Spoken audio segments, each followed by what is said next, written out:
Selamat pagi, siang, sore, maupun malam saya tujukan kepada Bapak Ibu dosen, kakak-kakak asisten, maupun rekan-rekan yang sedang menonton video saya. Perkenalkan, nama saya Rian Samuel Chandra dengan NIM 135211140, salah satu peserta mata kuliah IF 2211 Strategi Algoritma di Teknik Informatika Institut Teknologi Bandung. Pada kesempatan kali ini, saya ingin membahas sedikit mengenai proyek yang sedang saya lakukan, yaitu mengenai tur produk. Pertama-tama, kita lihat terlebih dahulu bahwa belum banyak situs yang membahas mengenai tur produk, baik algoritmanya, optimalisasinya, maupun penjelasannya secara detail. Sebenarnya apa sih tur produk? Tur produk itu adalah guide atau tuntunan atau sebuah pola orientasi yang diberikan kepada pengguna baru yang baru saja memasuki sebuah aplikasi tertentu. Seperti di sini kita lihat contohnya, ada pop-up yang muncul untuk menjelaskan fungsi dari sebuah fitur yang ada di dalam aplikasi. Selama ini, product tour disajikan secara brute force. Artinya, setiap fitur yang ingin dijelaskan ditulis baris kodenya satu per satu. Struktur tersebut tidak efektif, sebab jika ada penambahan fitur baru, maka seluruh kode harus dirombak besar-besaran. Jadi, saya mengusulkan dua buah algoritma baru yang dapat menjadi penggantinya, yaitu algoritma BFS dan DFS. Dengan bantuan paradigma objek, kita dapat memasukkan fitur atau tombol langsung ke dalam setiap simpul dalam sebuah graf. Kemudian, simpul-simpul tersebut akan ditelusuri satu persatu. Untuk setiap button atau feature yang ada di dalam simpul ini, harus memiliki metode show tour untuk menunjukkan kegunaan dari dirinya sendiri. Dengan demikian, saat penelusuran menuju ke arah simpul tertentu, simpul tersebut dapat langsung memanggil metode show tour, kemudian menampilkan penjelasan tertentu ke pengguna. Untuk algoritma BFS dan DFS sendiri, di sini dapat dilihat dengan jelas perbedaannya. Dalam algoritma BFS, jika penelusuran dimulai dari simpul pertama, dia akan menelusuri terlebih dahulu semua simpul yang bertetangga dengannya, yaitu simpul 2 dan juga simpul 3. Barulah setelah dari simpul 3, dia akan mengunjungi simpul yang bertetangga dengan simpul 2, yaitu simpul 4 dan simpul 5. Kemudian simpul yang bertetangga dengan simpul 3, yaitu simpul 6. Demikian seterusnya sampai mencapai simpul ke-8. Jika menggunakan algoritma DFS dan dimulai dari simpul pertama, dia akan berusaha sejauh mungkin pergi dari simpul pertama. Jadi, dia akan menuju simpul 2, kemudian menuju simpul 3 untuk kemudian menyadari bahwa tidak ada lanjutannya.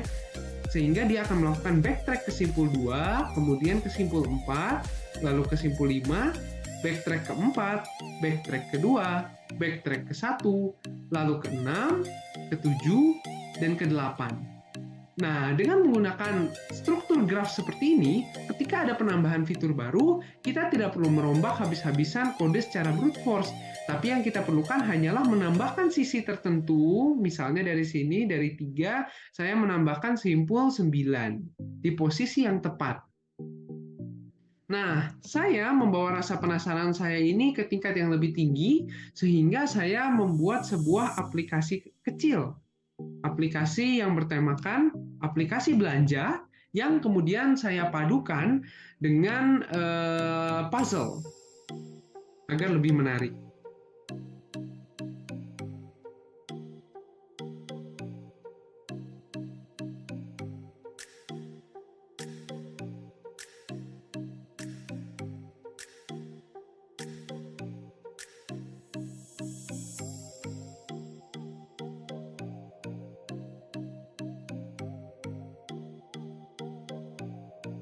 Nah, di sini kita bisa lihat beberapa file header yang sudah saya implementasikan. Pertama, di sini ada graph.hpp. Ini adalah file utama yang berisi graph.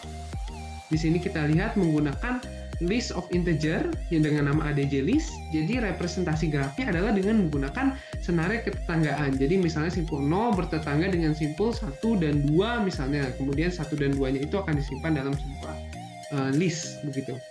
Nah, kemudian di sini ada juga DFS visited yaitu untuk menyimpan simpul mana yang sudah dikunjungi jika kita menggunakan algoritma DFS. Jadi dia harus disimpan secara global sebab DFS sendiri menggunakan stack dan dia dipanggil secara rekursif. Kalau BFS itu menggunakan queue. Nah, kemudian di sini kita lihat ada DFS nodes dan BFS nodes untuk menyimpan hasil penelusurannya yang nanti dibangkitkan dengan menggunakan fungsi ini, prosedur BFS dan DFS yang dipanggil. Nah, kemudian untuk aplikasi belanjanya sendiri, tentu saja di sini harus ada barang ya, barang yang dijual dengan atribut dan metodenya seperti ini. Kemudian juga ada feature. Nah, feature ini dia akan punya state. State ini nanti akan mengindikasikan perubahan halaman. Jadi jika state-nya berubah, maka nanti akan ada penampilan halaman yang baru. Kemudian dia juga ada method pure virtual yang bernama show tour, tapi dia tidak diimplementasikan di sini, melainkan di kelas anaknya. Kelas anak dari feature itu ada button. Jadi button yang paling orang tuanya button ya di sini.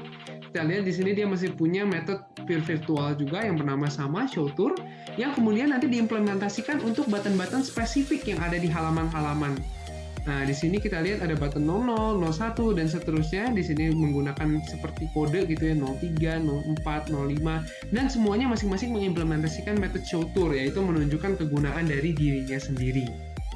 Nah, kemudian ada kelas pengontrol yang bernama game. Di sini dia akan mengontrol keuangan seperti uang, kembalian, kemudian dia akan mengontrol inventory yang dimiliki oleh pengguna. Dia juga akan mengontrol chart atau keranjang belanja. Kemudian dia juga akan mengontrol graph. Ya, yang di sini diberi nama app structure. Di sini grafnya tidak langsung berisi tombol, tapi menggunakan pendekatan lain, yaitu berisi angka yang kemudian nanti akan menunjuk ke salah satu elemen dari list button di sini. Tentu saja sudah diurutkan agar bersesuaian. Nah, kemudian kita langsung saja kita coba eksekusi programnya seperti apa. Jika kita menggunakan algoritma BFS untuk tool produknya, kita bisa lihat di sini yang ditunjukkan adalah fitur-fitur yang ada di satu halaman terlebih dahulu. Di sini ada ren, kemudian ada YANM, kemudian ada it, kemudian di sini ada angka di bawah ren, angka di bawah YANM, kemudian ada angka di bawah it, seperti itu. Kemudian setelah itu diteruskan dengan menunjukkan layar ren dan fitur-fiturnya. Lalu setelah itu layar YANM dan fitur-fiturnya, kemudian layar it dan fitur-fiturnya, dan seterusnya. Ingat, BFS itu selalu mencari ke samping atau anak-anaknya atau tetangganya terlebih dahulu. Nah, di sini sebelum saya menunjukkan bagaimana cara menggunakan aplikasinya, saya akan menunjukkan juga tool produk dengan algoritma DFS. Jika dengan algoritma DFS, di sini layar utama menunjukkan satu fitur yang dimilikinya terlebih dahulu, yaitu ren untuk mencari barang. Kemudian dia akan masuk terlebih dahulu ke layar ren. Kemudian di sini ditunjukkan lagi fitur-fiturnya. Kemudian dia akan kembali ke layar utama. Untuk kemudian dia menunjukkan lagi fitur yang lain, yaitu YANM, seperti ini. Kemudian dia akan masuk ke layar YANM untuk menunjukkan fitur-fiturnya. Kemudian dia akan kembali ke layar utama untuk menunjukkan fitur yang lain, yaitu di sini angka di bawah ren.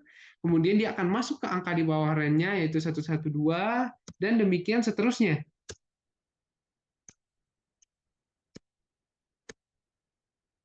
Nah, kemudian untuk menggunakan aplikasinya berdasarkan guide yang sudah diberikan, di sini tujuannya adalah memiliki saldo sebesar 21.000 dengan minimal 3 barang yang sudah dibeli. Nah, kemudian pengguna juga dapat mengetik status untuk memeriksa keadaan saat ini, mulai dari keuangan, keranjang, dan juga inventory.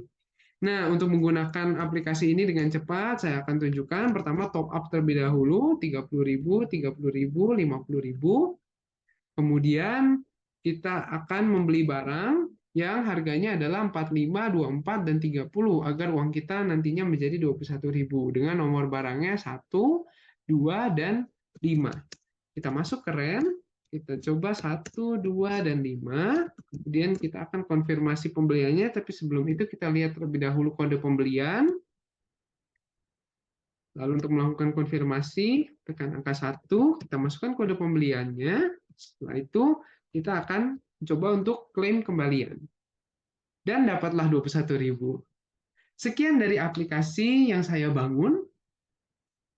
Setelah ini akan ditampilkan juga video pengujian ke beberapa sampel mahasiswa, baik dari ITB maupun dari luar ITB. Sekian yang dapat saya sampaikan, semoga bermanfaat dan dapat menjadi terobosan baru di dunia informatika. Terima kasih. Kan untuk harga yang random, yang itu buat konfirmasi sama batakan. Membingungkan, serius. Membingungkan. Itu tuh Ya. ada angka di bawah INM berarti kan 24 tuh. Kalau misalnya mau Ya. isi ulang saldo, ya udah berarti 24. Oh. Terus di enter. Kalau beli kan nggak di sini. Oh. Kalau beli tadi di. Iya. Oh, Sini bukan. Bukan. Wah, tadi apa? Nah, nomornya berapa? Iya. Sih. Saya mulai ya. Oke, selamat datang Bang Gani Kamati bla bla bla. Menjadi orang. Oke. Gimana?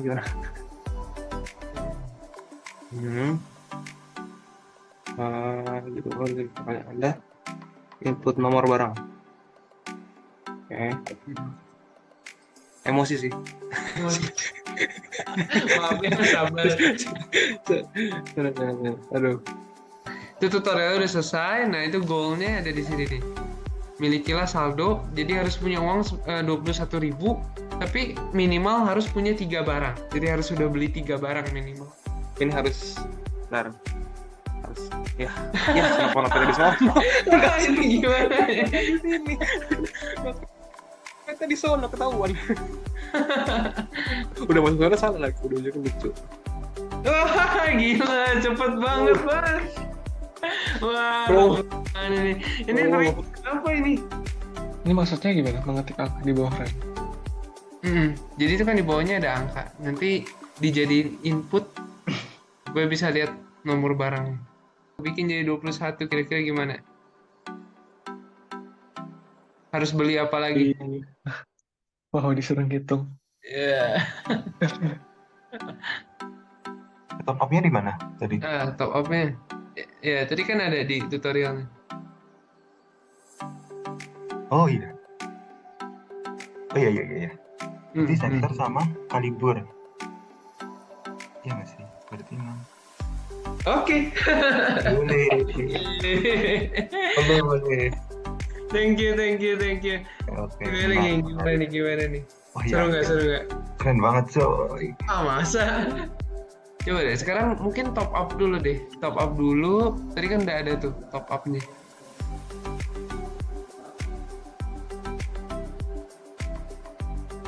Oke, agak bawahan lagi dikit. Oke, SC06. Oke. Nah, terus udah gitu sekarang klaim kembaliannya. Oke. Yeay. Sip. Jadi Bev, ini aplikasinya tentang pembelian produk gitu. Betul. Diikutin dulu aja si tutorialnya. Konfirmasi.